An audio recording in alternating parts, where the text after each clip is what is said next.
নমস্কার, সবাই ভালো আছেন তো? কিছুক্ষণের আরও একটা ব্লগে আপনাদের সবাইকে স্বাগত। আজ রবিবার, পুজোর আর মাত্র 3 দিন বাকি। আজ সকালেই ভেবেছিলাম জানেন, ফুলদানিগুলোতে নতুন ফুল সাজাবো। তাও স্নান করে পুজো দিয়ে ফুল কিনতে আস্তে আস্তে 11টা বেজেই গেল। সকাল সকাল এলে একটু ভালো হয়, ফুলগুলো তাজা পাওয়া যায়।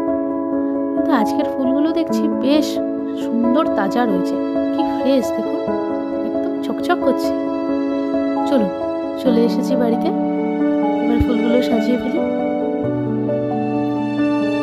জানেন, আমার বাপের বাড়িতে আমার বাবা দাদা দুজনই ফুলের খুব শখ তাদের, আমারও আছে। এই পুজো কেটে গেলেই বাড়ির বাগানে মাটি রেডি করা শুরু করবে। সে বিশাল খাটনির কাজ। আগে কোদাল দিয়ে মাটি কুপিয়ে শুকনো করে বাগানে যত আগাছা আছে তা পরিষ্কার করবে। তারপরে সেই মাটিকে একদম ঝুরঝুরে শুকনো করতে হবে, সে বালির মতন একেবারে। তারপরে তার মধ্যে সার দেবে, সার দিয়ে মাটি আবার শুকনো হবে। তারপর ছোট ছোট চারা গাছ লাগানো হবে তার উপর।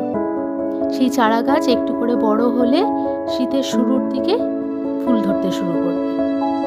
ডিসেম্বরের মাঝামাঝির দিকে একদম বাড়ির সামনের বাগানটা এত সুন্দর লাগে না দেখতে। এখন করে আমিও করি, আমার বাড়ির ছাদে ছোট একটা বাগান করেছি, আপনাদের দেখিয়েছিলাম আমার প্রথম ব্লগে। তো তাতে করি, আর কদিন পরে মাটি রেডি করব। চলুন, আপনাদের সাথে কথা বলতে বলতে অনেকটা ফুলদানি গোছানো হয়ে গেছে, আর একটা ছোট ফুলদানি বাকি আছে, সেটা গোছালেই হয়ে যাবে।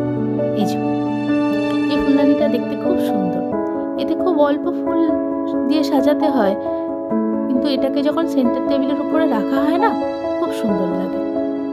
আজ আবার একটা নতুন জিনিস কিনেছি, ছোট্ট ছোট্ট লাইট। এগুলোর পাশে যখন রাখবো দেখতে মনে হয় বেশ ভালো লাগবে, আপনাদের দেখাচ্ছি। তাহলে ফুলদানি গোছানো হয়ে গেল।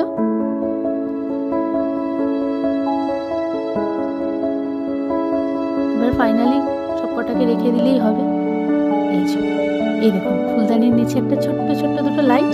এই লাইটগুলো আজকে কিনেছি, মোট 4খানা লাইট আজ কিনেছি। যাক, ভিডিওটা ভালো লাগলে আপনারা কমেন্ট করে জানাবেন কিন্তু, আর একটা ছোট্ট করে লাইক করে দেবেন, আর আমার চ্যানেলটা সাবস্ক্রাইব করতে ভুলবেন না। তাহলে খুব শিগগিরই আবার দেখা হবে পরবর্তী একটা ব্লগে। ততক্ষণের জন্য বাই বাই।